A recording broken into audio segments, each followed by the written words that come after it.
இந்த வருஷம் வந்து மக்கள் வருகை எந்த அளவுக்கு அதிகமாக இருக்கு? போன வருடத்தை காட்டி இந்த வருடம் மக்கள் வருகை மிக அதிகமாக உள்ளது. அதே நேரத்தில் மக்களுக்கு தேவையான அடிப்படை வசதியான போக்குவரத்து மிகவும் இடையூறாக உள்ளது. கனரக வாகனங்கள், ஆமினி பேருந்துகள் மற்றும் அனைத்து இடையூறு செய்யக்கூடிய வாகனங்கள் அனைத்தும் மக்கள் செல்லும் பாதையிலே செல்வதால் மக்களுக்கு இடையூறாக உள்ளது. இதை மாற்றுறதுக்கு என்ன செய்யணும்?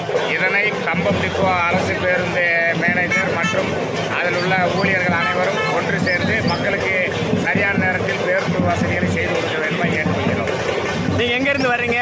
நாங்கள் நாராயணபுரத்துலேருந்து சாமியோட கரப்பாதைக்கு நடந்து வர்றீங்க. இப்போ நைட்டு லாஸ்ட் பஸ் உங்கள் ஊருக்கு என்னவா இருக்கும்? லாஸ்ட் பஸ் 10 சொல்கிறாங்க. நீ நேரத்தில் வரல. இல்லை, இங்கே பூக்குழி இறங்குறதே எத்தனை மணிக்கு? அது 11:30 11:30 இறங்குறாங்கன்னா அப்போ மக்களுக்கு போக்குவரத்து ஒன்று இங்கே இருக்கணும், இல்லாட்டி நடந்துதான் போகணும்.